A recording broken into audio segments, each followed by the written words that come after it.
నిత్య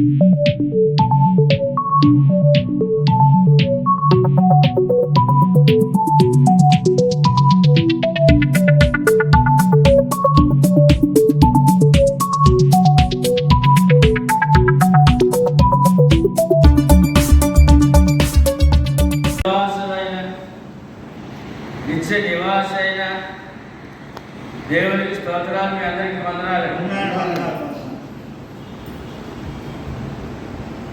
ప్రతి బుధవారము వాక్య పఠనము, వాక్య ధ్యానము. రోమీయులకు రాసిన పత్రిక 7 అధ్యాయాలను ధ్యానించేద్దాం. 8వ అధ్యాయంలో కాబట్టి ఒకటో వచనం. కాబట్టి ఇప్పుడు క్రీస్తు యేసునందున్న వారికి ఏ శిక్షా విధియు లేదు. ఇప్పుడు ఎక్కడ ఉండాలంటే లోకం క్రీస్తు యేసునందున్న వారికి శిక్షా విధి లేదు. అంటే క్రీస్తులో లేకపోతే ఏముంది? శిక్షా విధి. విధిగా శిక్ష అనుభవించవలసిందే అనే విషయాన్ని 2 విధాలుగా మనము ఈ వాక్యాన్ని మనం చూడగలుగుతున్నాం. మరి ఈ శిక్ష ఉందని ఎవరు చెప్పారు? మానవులు చెప్పారా? ప్రవక్తలు చెప్పారా? దేవుడు చెప్పాడా?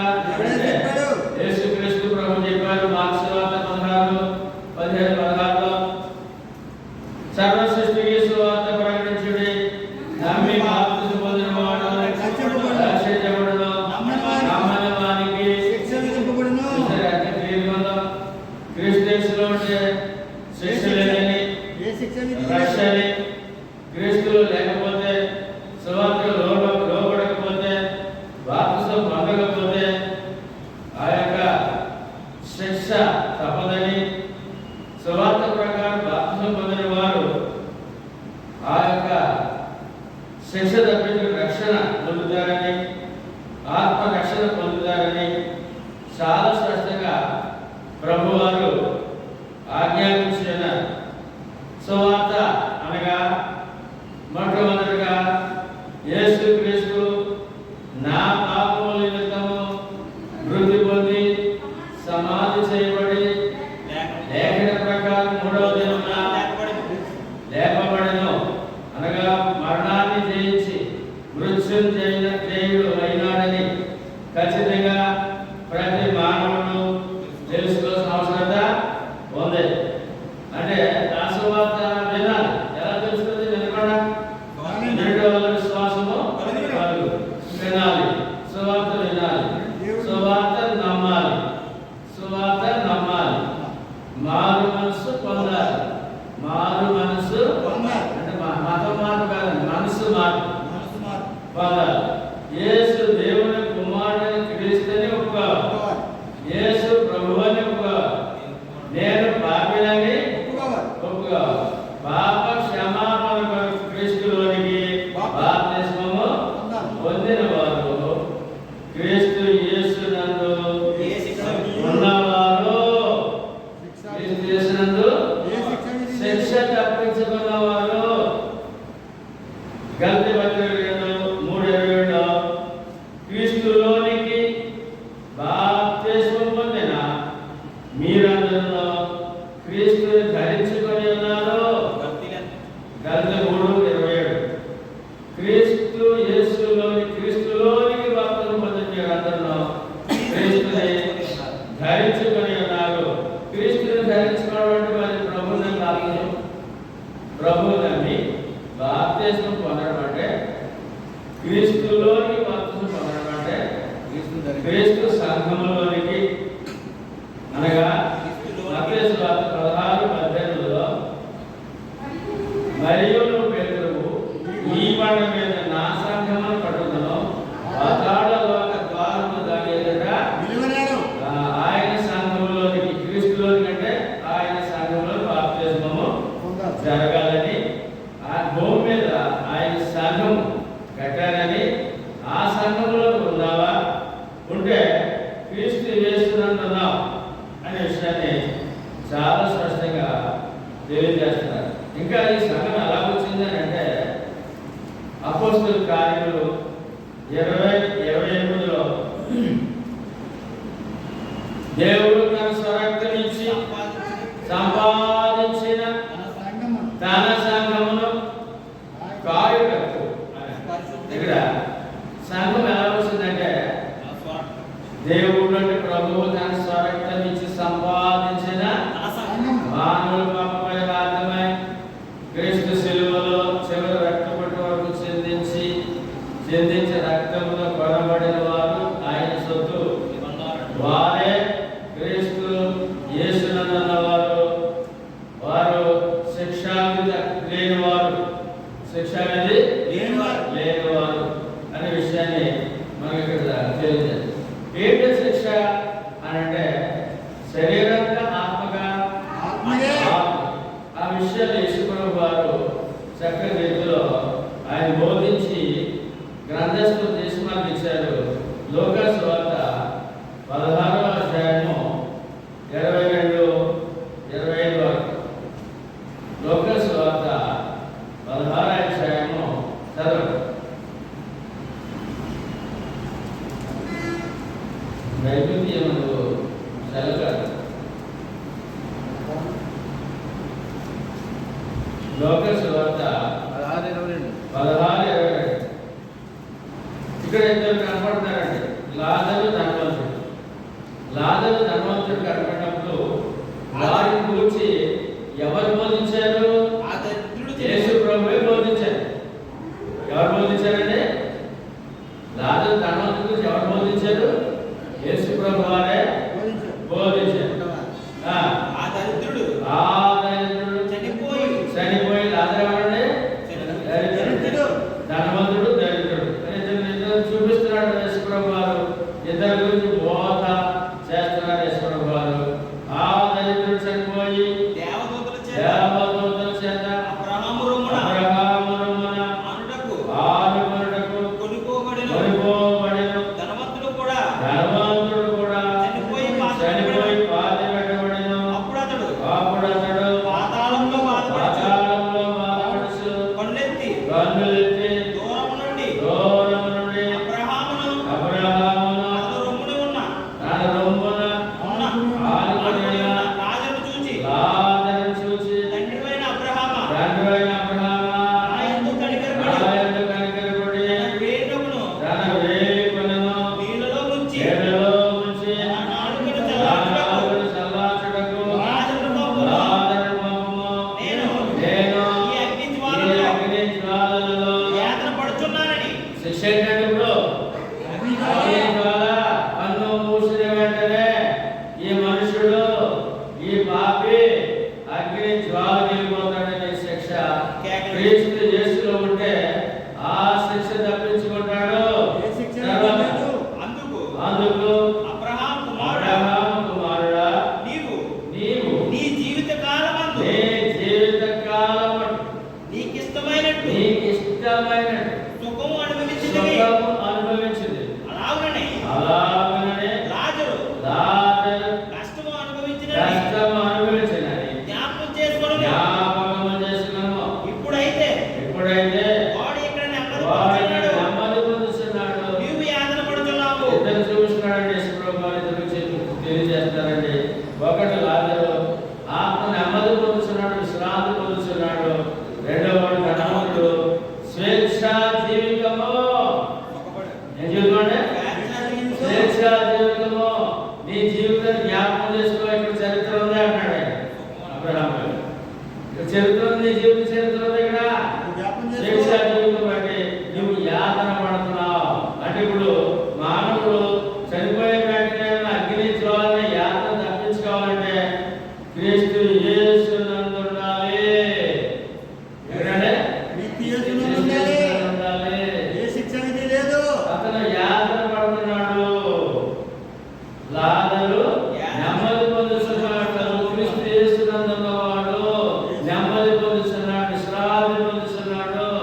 కనుక క్రీస్తు యేసునందు ఏ శిక్ష అనేది లాజరు పొందాడు. ధనవంతుడు స్వేచ్ఛా జీవితంలో అతడు యాతన పడుతున్నాడని రెండు విషయాలు ఇద్దరు ఆత్మల గురించి, చనిపోయిన ఇద్దరు గురించి ప్రభువారు చెప్పడం జరిగింది. తర్వాత ఆ యొక్క విశ్రాంతి అనే మాటకి, అనగా క్రీస్తు యేసు నుండి మొట్టమొదటి దొరికింది ఏంటంటే చనిపోయిన వెంటనే విశ్రాంతి అనే మాటకి ప్రకటన 14:13లో అంతటా ఎప్పటి నుండి ప్రభువునందు మృతులు ధన్యులని వ్రాయుమని పరలోకము నుండి ఒక స్వరము చెప్పగా వింటిని. నిజమే, వారి ప్రయాసములు మాని విశ్రాంతి పొందుదురు. ఏం కావాలి ఆత్మకే? ఎక్కడుంటే యేసులో ఉంటే ఆత్మ విశ్రాంతి, శిక్షా విధి లేదు. పరలోకం నుండి మాకు భూలోకం చెప్పడం అని చెప్పేసి పరలోకం నుండి కూడా ప్రభు ప్రకటన గ్రంథం ద్వారా ఆత్మస్థితిని తెలియజేస్తున్నాడు. కనుక మరి క్రీస్తు యేసునందు వారికి ఏ శిక్ష అనేది అంటే విశ్రాంతి పొందుతున్నారు, కనుమూసిన వెంటనే విశ్రాంతి వెళ్తున్నాడు అనే గొప్ప వాగ్దానము ప్రభు వారు ఇచ్చి ఉన్నారు. పరలోకం నుండి కూడా ఇచ్చారు. మత్తయి సువార్త మరి 2 చూడాలి మనం. ఈ రోమీయులకు రాసిన పత్రిక 8:1 వచనంలో 2 విషయాలు చూడాలి. శిక్ష, రక్ష, 2 విషయాలు కూడా దాంట్లో. క్రీస్తు యేసునందు ఉంటే శిక్ష లేదు, క్రీస్తు యేసు లేకపోతే శిక్ష ఉంది. ఈ 2 విషయాలు కూడా మనం ధ్యానించవలసిన వారమైన ఆ వాక్యాన్ని, దానికి ఎన్ని విషయాలు ఇచ్చాడంటే దేవుడు ఎంత గొప్ప జ్ఞానాన్ని మనకు మధ్యలో పెడుతున్నాడు ఆయన. మత్తయి సువార్త 25:34లో అప్పుడు రాజు తన కుడివైపు ఉన్న వారిని చూచి, నా తండ్రి చేత ఆశీర్వదించబడిన వారారా, రండి, లోకము పుట్టినది మొదలుకొని మీ కొరకు సిద్ధపరచబడిన రాజ్యమును స్వతంత్రించుకొనుడి. క్రీస్తు యేసులో ఉంటే పరలోకము సొంతము, నిత్య రాజ్యము, నిత్య జీవము సొంతము. శిక్ష లేదు, ఏమేదంటే నిత్య రాజ్యము, ఆహ్వానము భక్తులకు. క్రీస్తు యేసే ఆహ్వానం.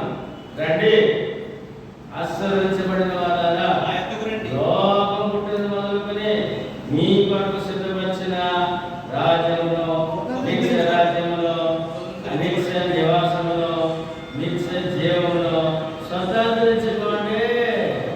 క్రీస్తు యేసులోనే నిత్య జీవము స్వతంత్రం, సొంతం అనే విషయాన్ని చాలా స్పష్టంగా ప్రభువారు వాగ్దానం చేస్తున్నారు. తర్వాత 25:41 మధ్య మరి ఇప్పుడు శిక్ష ఏంటి? ఇప్పుడు క్రీస్తు యేసులో ఉంటే పరలోకం ఉంది, శిక్ష తప్పించబడుతున్నాం, పరలోక నివాసంగా ఆ భాగ్యం పొందుతుందని చెప్తున్నారు. మరి 25:40 ఏం చెప్తారు? అప్పుడు ఆయన ఎడమ వైపు నుండి వారిని చూసి, శపింపబడిన వారారా, నన్ను విడిచి అపవాదికిని వారి దూతలకు సిద్ధపరచబడిన నిత్యాగ్నిలోనికి. క్రీస్తు యేసు లేకపోతే ఏంటి శిక్ష అంటే నిత్యాగ్నిలోనికి. రోమీయులకు రాసిన పత్రిక 8:1 ఎన్ని అర్థాలు ఉన్నాయి, ఎంత గొప్ప విలువలు, ఎంత స్థితి, చక్కటి స్థితి. ముందు 20:34 అండి, 34 తర్వాత 41. అందులోనే 41 వచ్చింది. అప్పుడు ఆయన ఎడమ వైపు నుండి వారు చూసి సమీపబడిన వారారా, నన్ను విడిచి అపవాదికి వారి దూతలను సిద్ధపరచబడిన నిత్యాగ్నిలోనికి. క్రీస్తు యేసులో లేకపోతే ఏంటి పరిస్థితి? మానవ పరిస్థితి ఏంటి? నిత్యాగ్ని. క్రీస్తు యేసులో అంటే నిత్య నివాసము, నిత్య నివాసము, నిత్య జీవము, నిత్య శిక్ష. మత్తయి సువార్త 25:46లో ఆ 2 వివరంగా చెప్తారు. మళ్ళా యేసు ప్రభు వారు, మీరు నిత్య శిక్షకులు నీతిమంతులు నీతిమంతులు నిత్య జీవమునకు పోవుదురు. చూసారా? ఎవరు వీరు? క్రీస్తు యేసునందున్న వారేమో నిత్య జీవానికి వెళ్తారు నీతిమంతులుగా. క్రీస్తు యేసునందు లేని వారు నిత్య శిక్ష. ఎందుకంటే 46, 25, 40 మన 25, 40 ముందు 20 25, 40 అందులోనే వచ్చినారండి. 25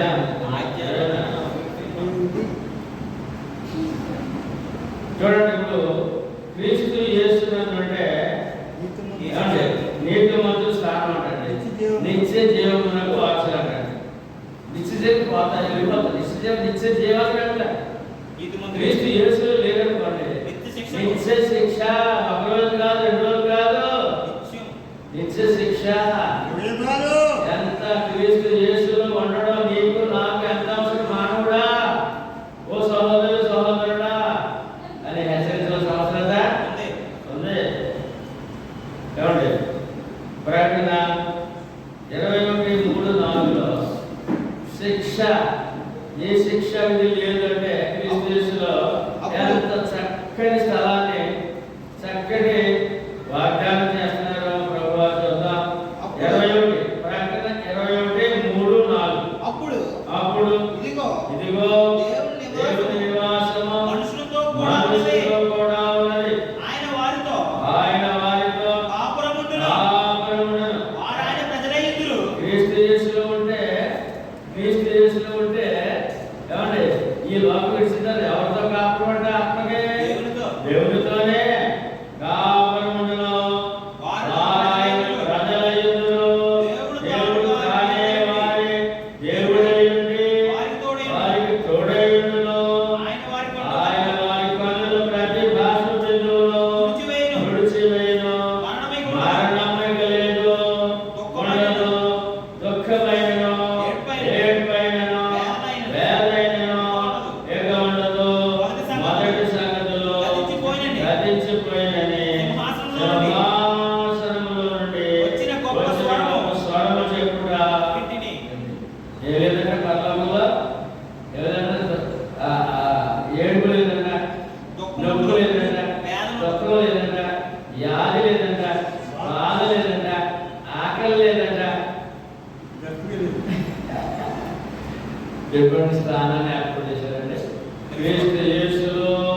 ఎక్కడంటే క్రీస్తు యేసునందున్న వారికి శిక్ష లేదంటే అర్థం ఏంటంటే ఎన్ని సుఖాలు, ఎంత గొప్ప దీవెన, ఎంత గొప్ప ఉన్నత స్థితిని దేవుడు ఏర్పాటు చేసి ఉంచారు. అదే ప్రకటన 21:8 పిరికివారును మరి క్రీస్తు యేసు ఉంటే, క్రీస్తు యేసులో ఉంటే ఎక్కడ ఉంటాం? దేవునితో ఉంటాం. దుఃఖం లేదు, మరణం లేదు, ఏమండి, ఆకలి బాధలు లేవు, శ్రమలు లేవు, ఇరుకులు లేవు, ఇబ్బందులు లేవు, లోక సంబంధ విషయాలు ఏమి అక్కడ ఉండవు.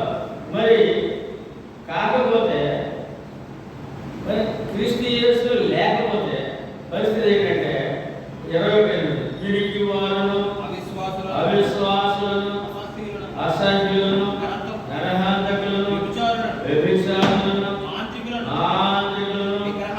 విగ్రహారాధికులను, అబద్ధికులందరును అగ్ని గంధముతో మండు గుండములో పాలు పొందుదురు.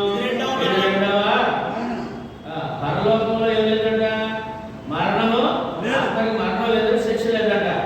అంటే ఎక్కడుంటే క్రీస్తు యేసులో భూలోకంలో ఉండగా, భూలోకంలో బ్రతికుండగా క్రీస్తు యేసులో ఉంటే ఆత్మ మరణం లేదంట. ఆయనతో దేవుడితో అన్ని ఆ ఆశీర్వాదాలు, ఆనందాలు, సుఖాలే, స్వర్గ సుఖాలు అంట. ఏంటంటే స్వర్గ సుఖాలు అంటే మానవుడు. అయితే మరి క్రీస్తులో లేకపోతే లేని వారు దృష్టికి పిరిగివారు, అవిశ్వాసులు, అసహ్యులు, నరహంతకులు, వ్యభిచారులు, మాంత్రికులు, విగ్రహారాధికులను, అబద్ధికులందరూ అగ్ని గంధముతో మండు గుండములో. ఈ లిస్టులో ఉన్న వాళ్ళందరూ కూడా క్రీస్తు యేసులో ఉన్నవారు కాదు. క్రీస్తు యేసులో ఉన్నవారు కాదు కనుక వారి స్థితి ఎక్కడ? అగ్ని గంధముతో మండు ఏంట శిక్ష? ఏంట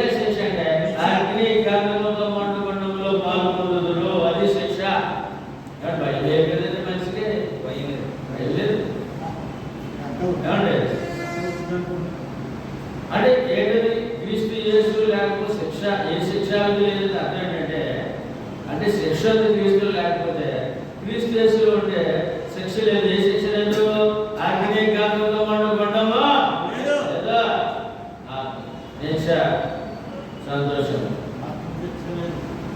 మత్తయి సువార్త ముందుగా యేసు ప్రభువు కూడా వాగ్దానం చేశారు, ఈ అగ్నిగుండం తప్పించి నిత్య నివాసము ఏమండి సదాకాలం నాతో ఉంటారండి. మత్తయి సువార్త 28:18-20లో యేసు వారి యొద్దకు వచ్చి పరలోకమందును భూమి మీదను నాకు సర్వాధికారం ఇవ్వబడి ఉంది, కాబట్టి మీరు వెళ్ళి సమస్త జనులను శిష్యులుగా చేయండి.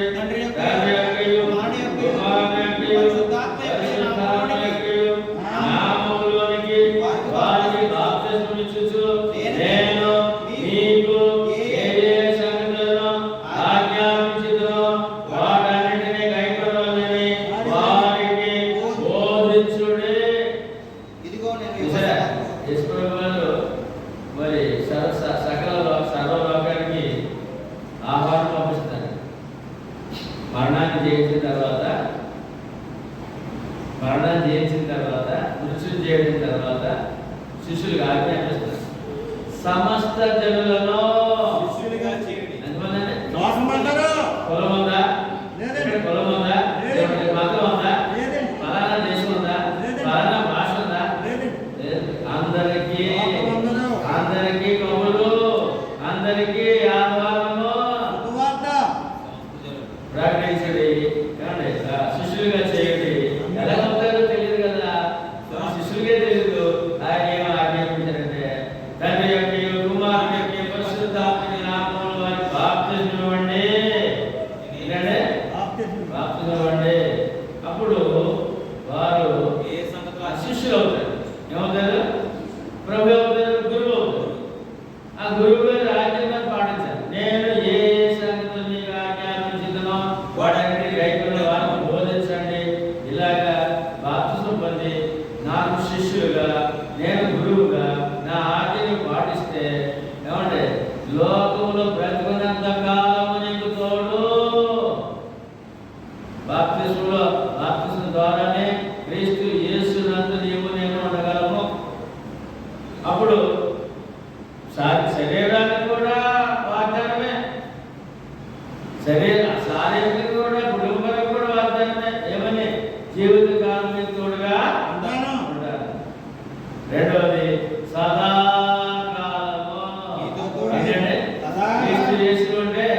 క్రీస్తు యేసులో ఉంటే శిక్ష తప్పించి సదాకాలము సమాప్తి వరకు. యోగ సదాకాలము అని మాట. యుగ సమాప్తి అంటే లోకంలో ఉన్నంత వరకు. సదాకాలం అంటే ఇక ఆ కాలానికి అంతము లేదు. అంతకాలము దేవుడితో సదాకాలము నాతో ఉంటారని వాగ్దానం చేశారు. బాప్తిస్మములో అంటే బాప్తిస్మములో అంటే బాప్తిస్మం పొందిన వారు, సువార్త ప్రకారం బాప్తిస్మం పొందిన వారు, క్రీస్తు యేసులో ఉన్నవారు, వారికి శాశ్వతమైన ప్రణాళిక ఉంది. వారు సదాకాలం దేవుడితో శిక్ష లేదు. ఏమేనంటే శిక్ష సదాకాలం దేవుడితో ఎన్ని కోట్లు ఇచ్చినా దొరకనే భాగ్యము. మొదటి దశలో పత్రిక 4:16-17లో ఆర్భాటముతోనూ ప్రధానతోనూ శబ్దముతోనూ దేవుని బోరతోనూ పరలోకము నుండి ప్రభువు దిగి వచ్చును. క్రీస్తునందుండి మృతులైన వారు మొదట లేతురు. ఆ మీదట సజీవులమై నిలిచియుండు మనము వారితో కూడా ఏకముగా ప్రభువుని ఎదుర్కొనుటకు ఆకాశ మండలమునకు మేఘముల మీద కొనిపోబడుదుము. కాగా మనము సదాకాలము ప్రభువుతో కూడా ఉందుము. ఎక్కడంటే క్రీస్తు యేసునందుంటే నీ జీవితం ఎక్కడ ఏ శిక్ష లేదు. దానికి అర్థం ఏంటంటే సదాకాలం ప్రభుతో మహాభాగ్యము క్రీస్తు యేసునందు దాచిపెట్టాడు.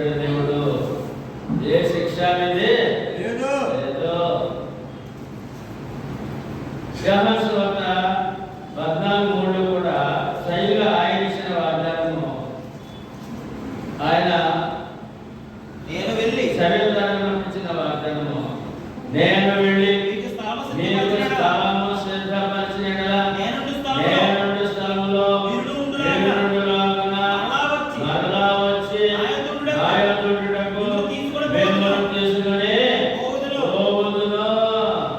చూసుకోండి, గొప్ప వాగ్దానం. నమ్మిన వారికి అనగా క్రీస్తు యేసునందున్న వారికి ఆయన రెండవసారి వచ్చి నేనుండు స్థలంలో మీరు ఉండులాగున.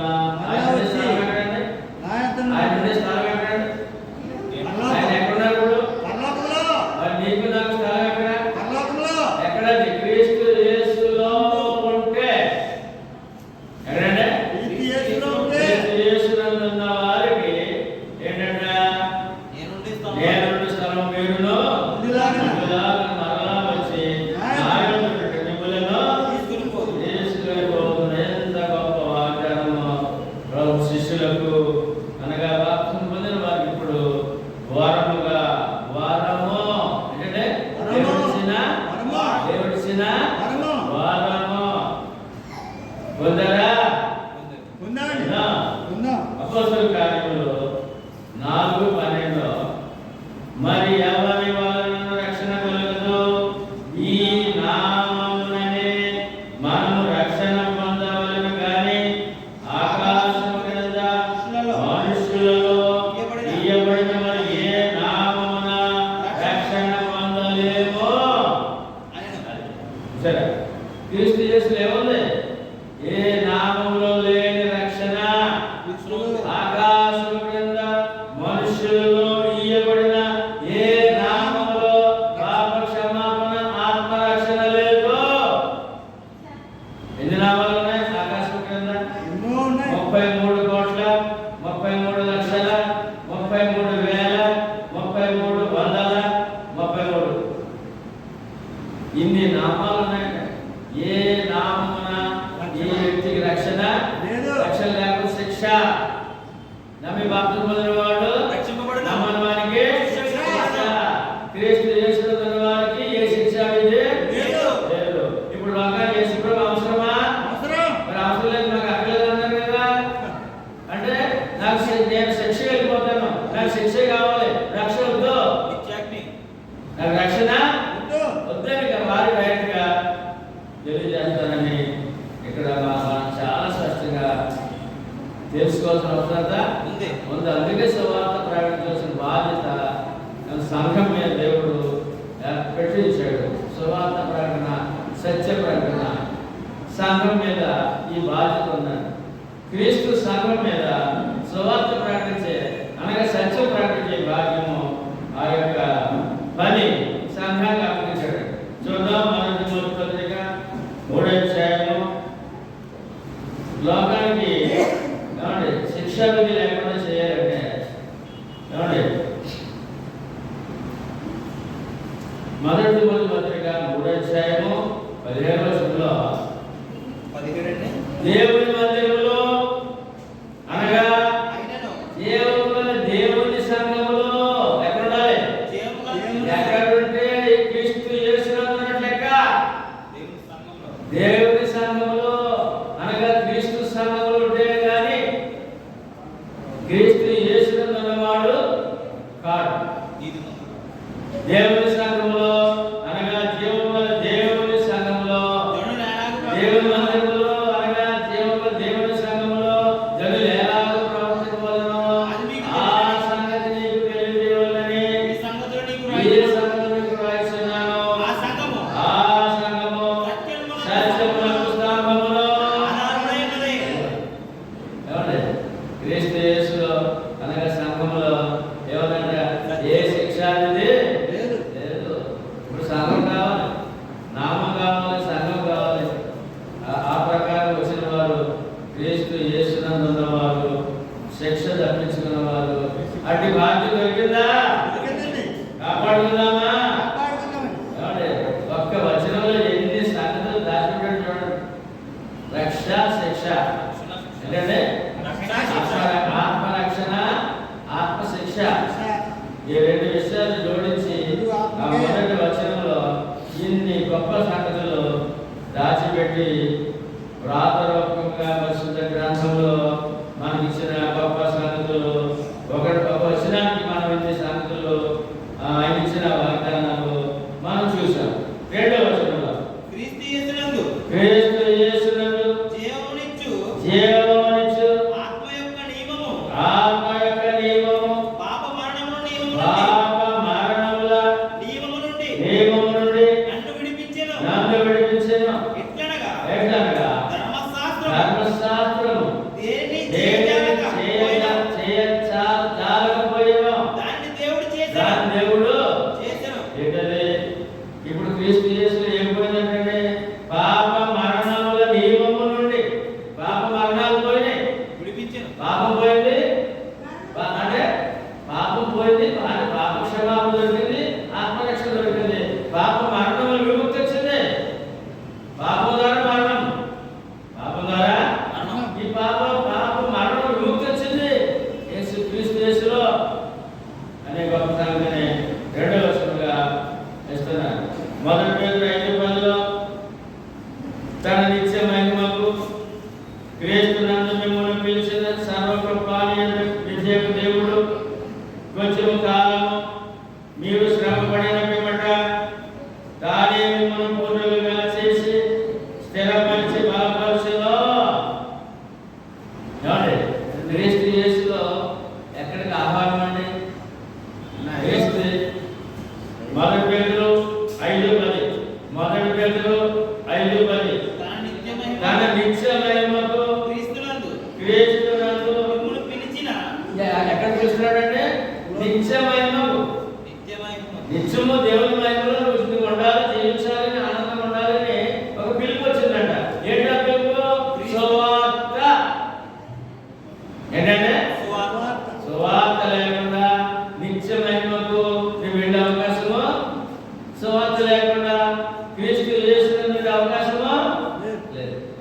ఏ సువార్త వలన క్రీస్తు యేసునందు ఉంటావో, ఏ సువార్త వలన నిత్య మహిమకు నీకు ఆహ్వానం వస్తుందో ఆ సువార్తను లోకము నిర్లక్ష్యము చేస్తుంది.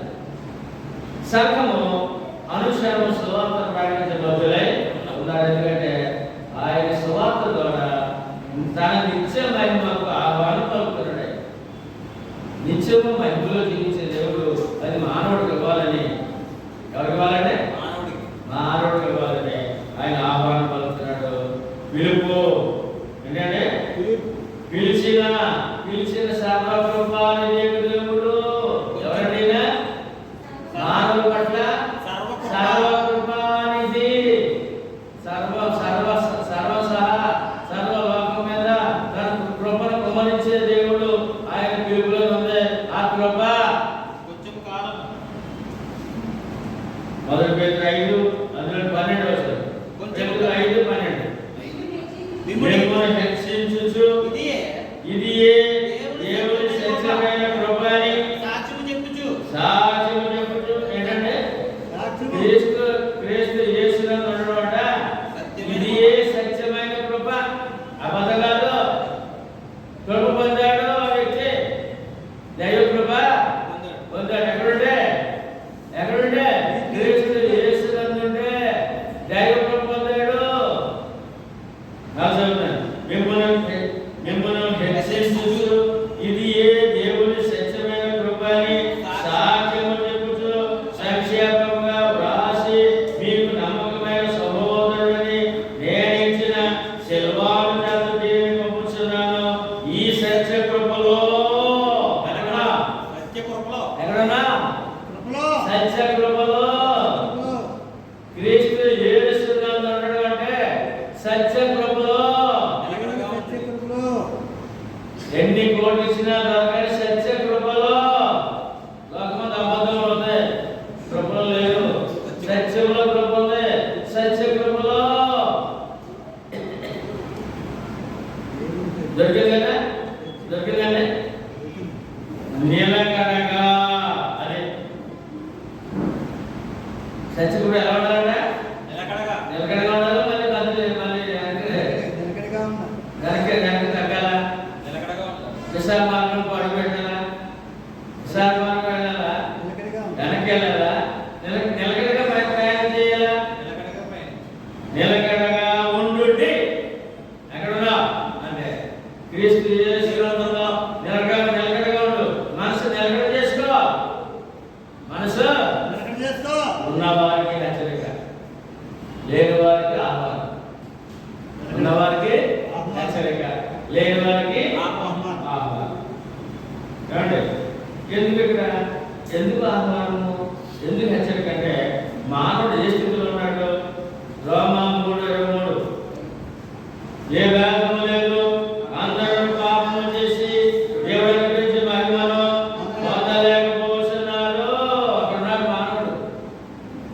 పాపంలో ఉన్నాడు, దేవుని మహిమ పొందే అవకాశము లేదు. లేదు కనుక ఆయన ఆ నిత్య మహిమకు ఆహ్వానిస్తున్నాడు.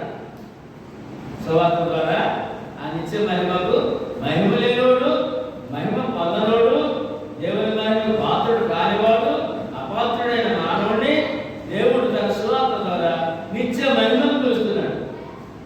నిత్య మహిమకు పిలుస్తున్నాడు. పిలుస్తున్నాడు. ఎంత భాగ్యమో సోదరి సోదరుడా, ఎంత భాగ్యం అన్నా కనుక ఎవరు పిలుస్తున్నాడు? పుణ్యాత్ములు కాదు, సమస్తము పుణ్యాత్ములు కాదు. ఏమండి, ఏ భేదము లేదు. అందరూ పాపము చేసి ఎవరు పిలుస్తున్నాడు? ఆయన పాపులను. పుణ్యాత్ములు ఎవరు లేరు. పుణ్యాత్ములు ఎవరు లేరండి. లేరు.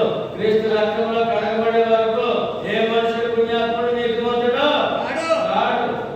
అందుకని పిలిచి మరి ఆయన యొక్క క్రీస్తు యేసు నందు ఉంటే నీకు ఈ వేలు ఉంది, శిక్ష తప్పించకుండా అని ఆహ్వానము పలుకుతున్నాడు. ఆయన వాక్యము ద్వారా, అంటే సత్యవాక్యము ద్వారా, అంటే రక్షణ సువార్త ద్వారా.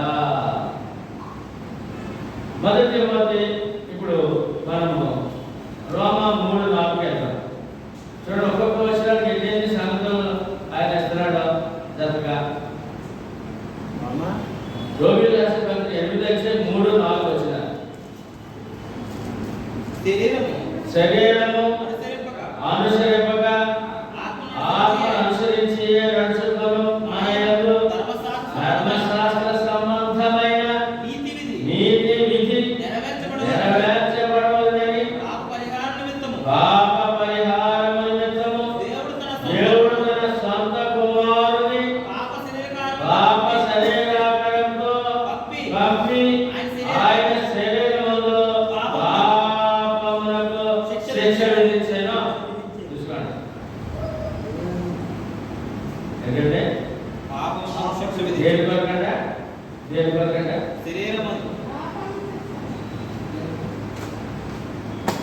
పాప పరిహారం కొరకు. ఏంటంటే మానవుడు ఎలా ఉన్నాడు? ఒక్కడు కూడా పాపం లేకుండా లేడు. అందరూ పాపం చేస్తున్నారు. దేవుడి పిలుపు ఎలా ఉంది? పాప పరిహారము. ఏంటంటే పాప పరిహారం ఎవరు దొరుకుతుంది? క్రీస్తు యేసులో. ఎన్ని పుణ్యక్షేత్రాలు తిరిగినా, ఎన్ని కొండలెక్కినా, ఎన్ని వ్రతాలు చేసినా, ఎన్ని నిలువు దోపుడు ఇచ్చినా దొరకని పాప క్షమాపణ క్రీస్తు యేసు నందుంటే ఎక్కడంటే దొరుకుతుంది.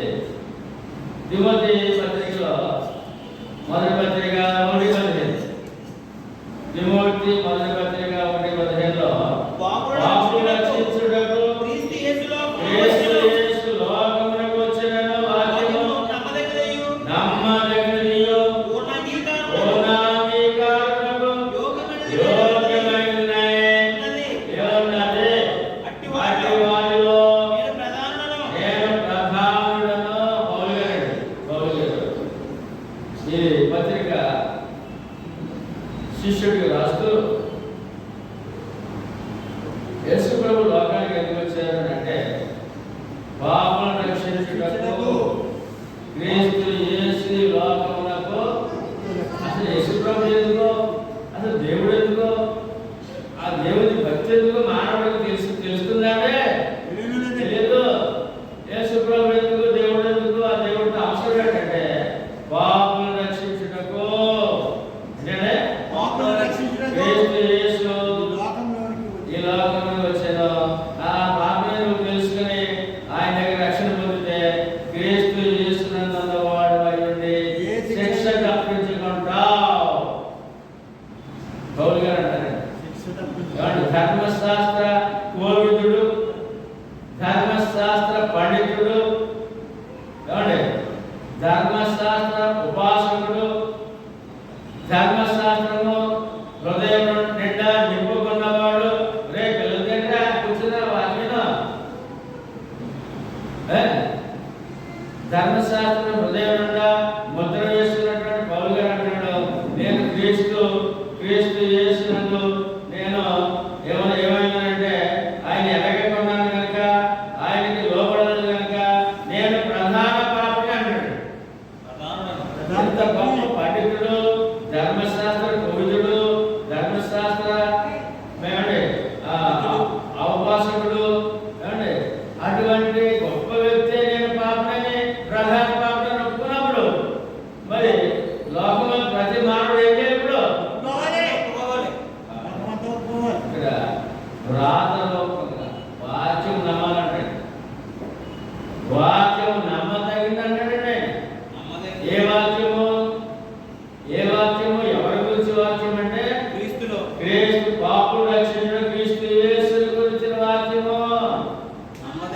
పాపం రక్షణ క్రీస్తు యేసు ఈ లోకంలో వచ్చి నేను వాక్యం నమ్మాలి. వాక్యం రాయబడిన సంగతి నోటి మాట కాదే, నోటి మాట అదండి. కాదు, రాయబడిన సంగతి.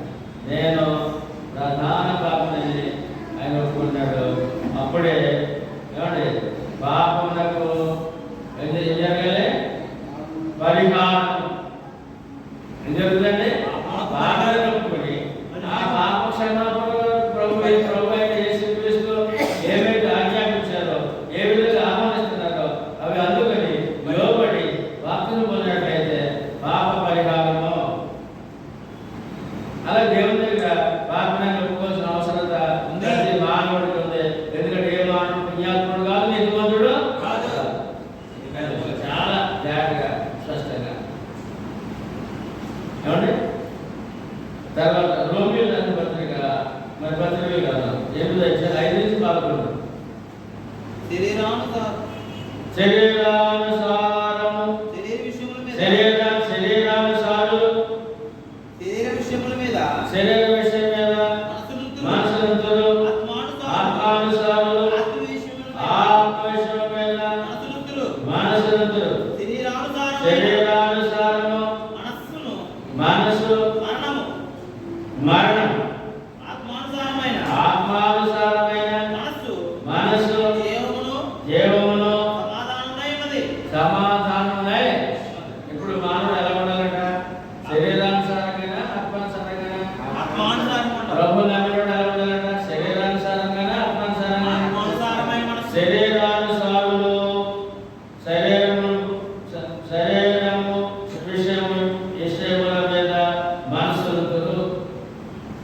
క్రైస్తుడైనా సరే శరీర విషయంలో మనసు చూస్తాడట. ఏమండి? ఆత్మానుసారులు ఆత్మ విషయం మీద మనసులు. శరీరానుసారమైన మనసు మరణము. ప్రభు నమ్మి మనం కూడా ఎలా ఉంటే మనం ఎక్కడికి మరణం అంటే అగ్ని గంధముతో మండు గుణం. మనకు కూడా దేవుడు న్యాయవంతుడు. ఎవరంటే అన్యాయస్తుడు కాదు. ఏమండి? 8వ-6వ ఆత్మానుసారమైన మనసు జీవమును సమాధానమునై ఉన్నది. ఆత్మానుసారమైన మనసు ఉండాలా? శరీరానుసారమైన మనసు ఉండాలా? అంటే శరీర కోరికలు తీర్చుకోవడానికి దేవుడు అంటే కాదు. ఆత్మానుసారం. నీ ఆత్మ కాపాడడానికి వచ్చావు, కాపాడతాను అన్నాడు. నీకు జీవము, నీకు జీవము, నిత్య జీవము. 7 ఏలనగా శరీరానుసారమైన మనసు దేవునికి విరోధమైన ఉన్నది. శరీరానుసారం మనసు ఏంటంటే దేవునికి విరోధి. దేవునికి విరోధి. మనం కూడా ఏమండి ప్రభులోకి వచ్చి వాత్సం పొందేసి ఏవో కోరికలతో ఏవో లోకాసులతో శరీరాశ నేత్రాశ జీవరాశతో మనం ఉన్నట్లయితే ఏంటంట? దేవునికి విరోధులంట. అంటే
లేని వారు క్రీస్తు యేసునందు ఉండాలా, క్రీస్తు యేసులో లేకుండా ఉండాలా? క్రీస్తు యేసులోనే ఉండాలి. క్రీస్తు యేసులో లేడు అని అనిపించుకోవాలా, క్రీస్తు యేసులో ఉన్నాడు అనిపించుకోవాలా?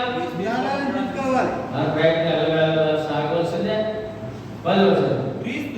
క్రీస్తు మీలో ఉన్నాయి మీలో ఉన్నాయి కదా, మీ శరీరము పాప విషయమై పాప విషయమై మృతమైనది గాని మీ ఆత్మ నీతి విషయమై నీతి విషయమై జీవము కలిగి ఉన్నది. దేవుడు కలిగి శరీరం మృతం అవ్వాలంటే క్రీస్తు మాలో ఉంటే శరీరం మృతమై ఆత్మ విషయమై జీవము. ఆత్మశులో జీవించుండాలి.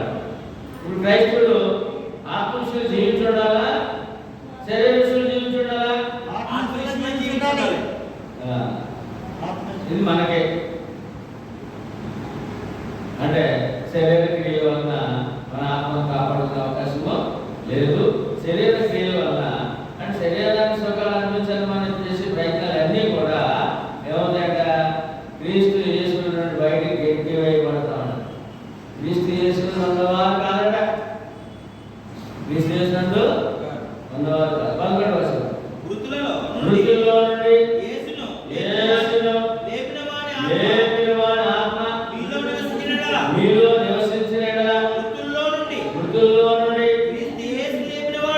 క్రీస్తు యేసు లేపిన వాడు చావునకు లోనైన మీ శరీరమును కూడా మీలో నివసించుచున్న మీలో నివసించుచున్న తన ఆత్మ ద్వారా తన ఆత్మ ద్వారా జీవింపజేయును. చనిపోయిన లేపుతాను అన్నాడండి. క్రీస్తు యేసులో ఉంటే చనిపోయిన తర్వాత శరీరం మరణానికి చనిపోయిన శరీరాన్ని కూడా నీలో ఆత్మ ద్వారా మళ్ళీ జీవింపజేస్తాను అన్నాడు. ఎందుకో ఇదంతా అంటే దేవునికి సమాధానం చెప్పాలి. దేవుడికి సమాధానం చెప్పాలి. చెప్పాలి. ఆయన గాలి వదిలేడైనా పంపించాడు లోకానికి. మరి ఆయన వచ్చి ప్రాణం పెట్టాడు, గాలి వదిలేడు ఈ మనుషుడిని. ఆయన సమాధానం చెప్పాలి. అపొస్తలుల కార్యములు 17:31. ఎందుకనగా తాను నియమించిన మనుష్యుని చేత నీతిని అనుసరించి భూలోకమునకు తీర్పు తీర్చబోయక దినమును నిర్ణయించి ఉన్నాడు. ఎందుకు క్రీస్తు యేసులో ఉండాలంటే ప్రతి మనిషికి తీర్పు తీర్చబడే రోజు ఒకటి భూలోకమునకు తీర్పు తీర్చిపోయాడు. ఎందుకంటే భూలోకమునకు ఎవడు? ఎందుకంటే అందరికి సువార్త ప్రకటించమన్నారు కదా. ఏం చేసావు? ఏం చేసా? పాప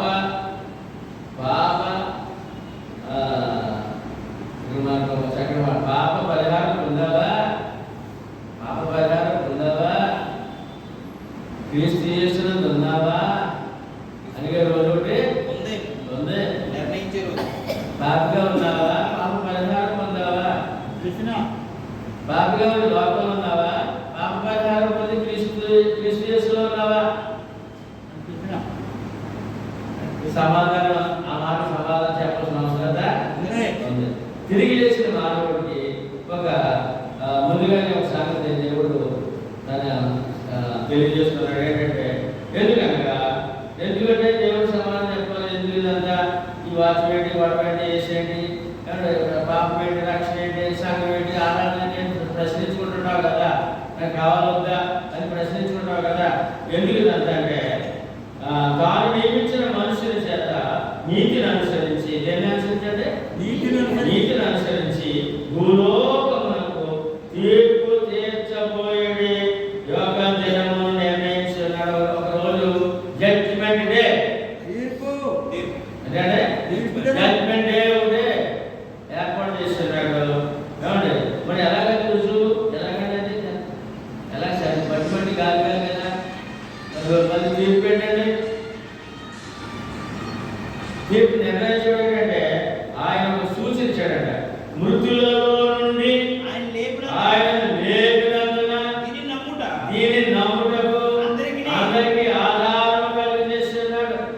నరుడుగా వచ్చిన యేసుక్రీస్తు, మానవుడు వచ్చిన యేసుక్రీస్తు మన పాపలు చనిపోయి మరణాన్ని జయించారు కదా. అలా ప్రతి మానవుడు చనిపోవడం తిరిగి లేస్తాడని ఒక రుజువుతో తీర్పు సిద్ధపరిచాడట. రుజువు లేకుండా కాదు. రుజువులు. రుజువు ఏంటంటే యేసు ప్రభు శరీరధారమైన యేసు ప్రభు మరణించి తిరిగి లేచి చూపించారట. అదే లోకానికి ఆనవాలంట. ఇప్పుడు మృతుల్లో నుండి ఆయన లేపినందున దీని నమ్ముటకు అందరికీ ఆధారం కలిగజేస్తున్నాడు. మృతులు ఆయన లేచి ఉంటాడు కదా, నువ్వు కూడా చనిపోయి నువ్వు కూడా లేస్తావు, చనిపోయి నువ్వు కూడా లేస్తావు అంటే నిలబడాలి, సమాధానం చెప్పాలి, తీర్పు ఉంది అని లోకానికి భూలోకమునకు ఎంతమంది అంటే భూలోకమందరికీ అందులో నువ్వు నేను ఉంటావా? అంటే నాయకులు ఉంటారా, అధికారులు ఉంటారా, అందరూ ఉంటారు. ప్రపంచం అందరూ ఉంటారు కదా. మళ్ళా రోమియోలు రాసిన పత్రిక కాబట్టి పిలిపి అందులో మాట చదువు. పిలిపి 3:20 ఎలా వేస్తాడు మళ్ళీ మనుషుడు అని అంటే మళ్ళా రుజువు అందరూ చెప్పండి. సమస్తమును తనకు లోపరుచుకొనజాలిన శక్తిని బట్టి ఆయన మన దేన శరీరమును తన మహిమగల శరీరమునకు సమరూపము గల దానిగా మార్చును. చనిపోయి తిరిగి లేవడం ఏంటంటే అంటే యేసు ప్రభు చనిపోయి తిరిగి లేచినప్పుడు ఆయన రక్త మాంసం కలిగినటువంటి ఆయన మహిమగల శరీరం అయితే ఏమైందంటే మరి ఇప్పుడు మనం రక్త మాంసాలలో మనం చనిపోయి మన సమాధులు కలిసిపోతే మరి తిరిగి లేపినప్పుడు క్రీస్తు మహిమగల శరీరం వల్లే మనం శరీరం మహిమగల శరీరంగా లేపుతాడని అన్నప్పుడు నమ్మాలంటే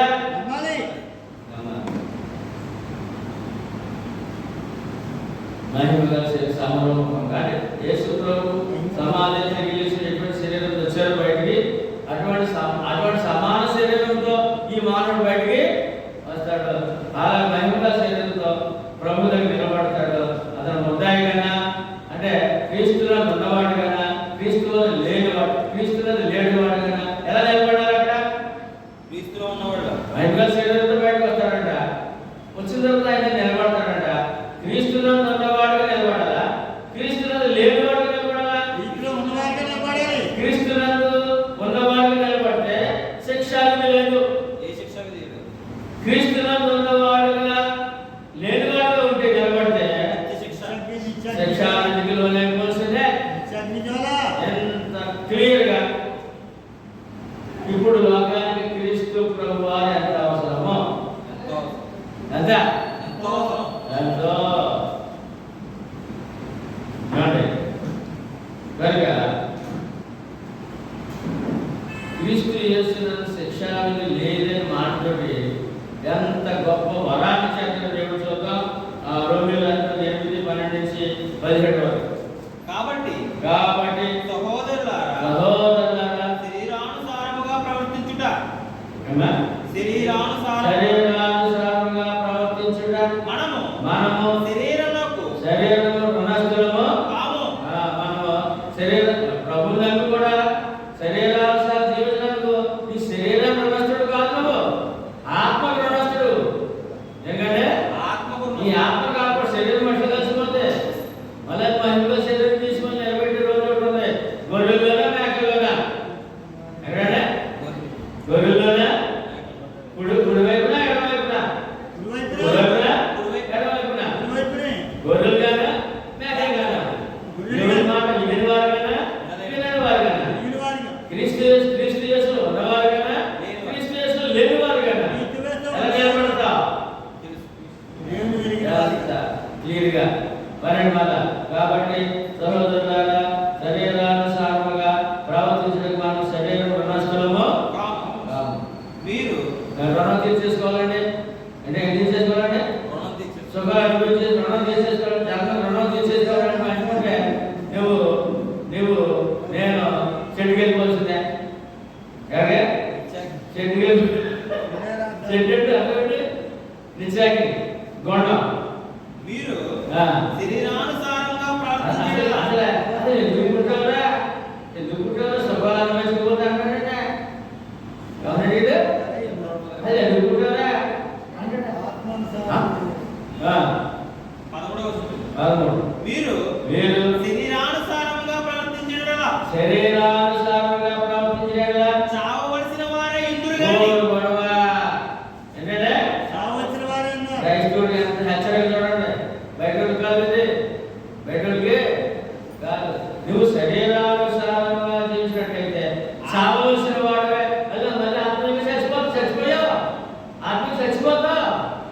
చచ్చిపోయిన బ్రతికించాను. మీ అపరాధుల చేత పాపముల చేత చచ్చిన వారే చచ్చిన వారైన మిమ్మల్ని క్రీస్తులో బ్రతికించాను. మళ్ళా చచ్చిపోతావు, ఆత్మీయంగా చచ్చిపోతావు. క్రీస్తు చేసినందున్నవాడు క్రీస్తు చేసినందు లేనివాడుగా శిక్షకు గురైపోతామని ఎంత స్పష్టంగా రోమిల 8:13 ఒక గొప్ప హెచ్చరిక, ఖండన. శరీరానుసారంగా నీ జీవితాన్ని అప్పగించుకోవడమేమో జాగ్రత్త. కావాల్సింది 14 దేవుని ఆత్మ చేత అందరూ నడిపింపబడుదురు, వారందరూ దేవుని కుమారులైదురు. దేవుని నడిపింపగా శరీరానుసారంగా వాక్య ప్రకారమా? శరీర కోరికల ప్రకారం జీవించినట్టుగా వాక్య ప్రకారం జీవితంలో నువ్వు నేను వచ్చావు. అందుకే శరీర కోరికలు తీసుకొని వచ్చావు దేవుడు ప్రభువుకి, క్రీస్తులోకి. ఏమండి వాక్యానుసారం ఆచారంగా ప్రయాణం చేయడానికి వచ్చావా అన్నప్పుడు మళ్ళీ చెప్పండి మాట. దేవుని ఆత్మ చేత దేవుని ఆత్మ చేత అందరూ నడిపింపబడుదురు, ఎందరూ నడిపింపబడుదురు, వారందరూ దేవుని కుమారులై. దేవుని కుమారులై. దేవుని ఆత్మ చేత నడిపింపబడబెట్టండి. దేవుని ఆత్మ చేత. దేవుని ఆత్మ చేత నడిపింపబడబెట్టి దేవుని వాక్యము ద్వారా ఆయన వాక్యం రక్షణ సత్య వాక్యము ద్వారా వాక్యానుసారం రక్షణ సువార్త ద్వారా నడిపించబడాలి. వారు ఏమండి దేవుని కుమారులై. దేవుని కుమారులు, దేవుని కుమార్తెలు. మరి ఎవరన్నప్పుడు దేవుని కుమారులు కుమార్తెలు. అంటే క్రీస్తు చేసినందుంటే వారి డిగ్రీ ఏంటి? ఏ శిక్షణ దేవుని కుమారులు కుమార్తెలు. అంటే దేవుని కుమార్తెలు కుమార్తె శిక్ష ఉంటుందా? ఉండదు. ఉంటుందా? ఉండదా?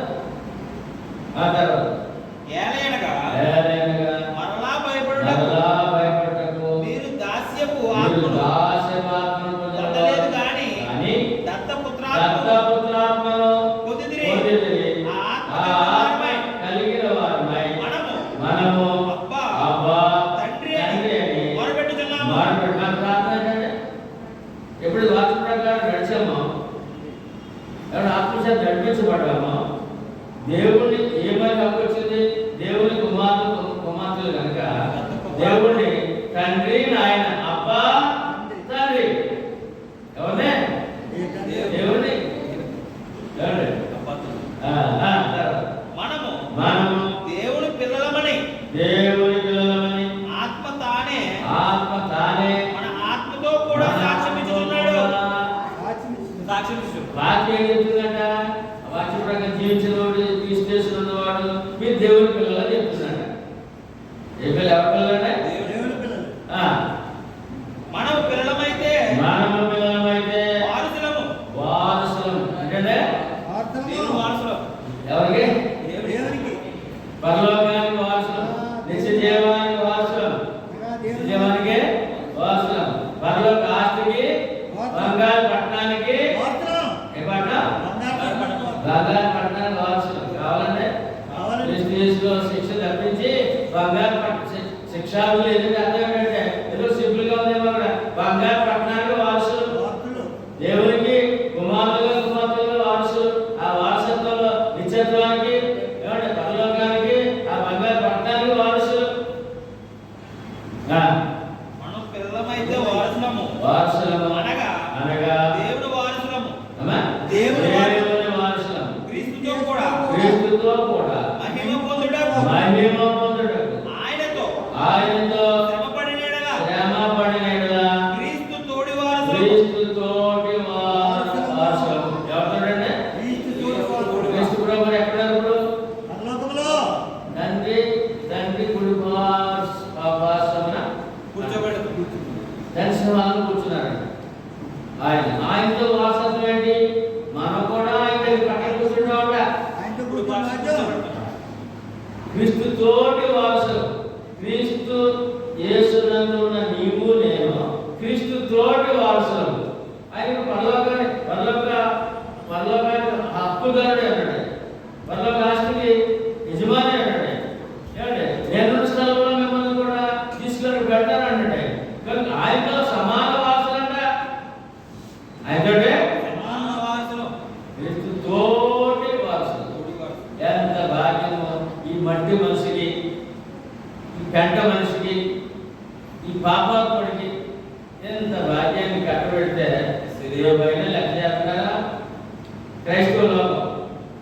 క్రీస్తు సంఘం. బైబిల్ ఎవరు కాదండి? బైబిల్ ఎవరికే దేవుడు. కాదండి, వారికే. ఏమండి? గల్తీయులు రాసిన పత్రిక 4:4-7 అయితే కాలం పరిపూర్ణమైనప్పుడు దేవుడు తన కుమారుని పంపెను. ఆయన స్త్రీయందు పుట్టి ఎలా చేయండి? ఏమండి? పసిబిడ్డగా తల్లి గర్భాన్ని మన ఇంత భాగ్యం కట్టబెట్టాలని స్త్రీయందు పుట్టి మనము దత్తపుత్రులు కావాలని. ఏ పుత్రులు అంటే? పుత్రుడు కంటే దత్తపుత్రుడు చాలా పవర్ఫుల్ అండి బాబు. దత్తపుత్రులు కావాలని ధర్మశాస్త్రమునకు లోబడి ఉన్న వారిని విమోచించుటకై ధర్మశాస్త్రమునకు లోబడిన వాడాయను. ఆయన కూడా సామాన్యుడిగా ధర్మశాస్త్రం లోబడి చిన్నప్పుడు చదివితే ఏమంటే వాళ్ళు ఈ కార్యక్రమం అంతా ధర్మశాస్త్రం లోబడి జీవించాడంటే ఆయన మనకి ఈ భాగ్యం అందించినారు. లోబడిన వాడాయ మరియు మీరు కుమారులై ఉన్నందున ఎవరండి? మనం క్రీస్తు సంఘము రక్షణ పొందిన వారు, పాప క్షమాపణ ఆత్మరక్షణ పొందిన వారు అనగా క్రీస్తు యేసునందున్న వారు మీరు కుమారులై కుమార్తెలై ఉన్నందున నాయన తండ్రి ఎవరిని? దేవుడిని. నాయన తండ్రి అని మొరపెట్టుచు మన ప్రార్థన ఏంటండి? మన ప్రార్థన ఎంత హక్కండి? ఎంత హక్కండి? పరలోకమందున తండ్రి. ఆయన తండ్రి అని మొరపెట్టుచు తన కుమారుని ఆత్మను దేవుడు మన హృదయంలోనికి పంపెను. కాబట్టి నీవు ఇక దాసుడు కావు, కుమారుడే. ఎవరండి మనం? క్రైస్తవుడు అంటే క్రీస్తు సంఘం అండి. క్రీస్తు సంఘం అంటే కుమారుడే కుమార్తెవే. క్రీస్తునందు ఉన్నవారికి ఏ శిక్ష విధే లేదు. క్రీస్తునందు ఉన్నవాడు నువ్వు ఉన్నదానవు నువ్వు.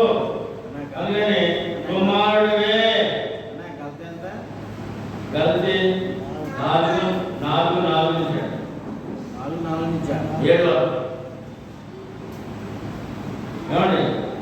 కాబట్టి నీవిక దాసుడు కావు. ఎవరు కదండి? కుమారుడివే, కుమార్తెవే.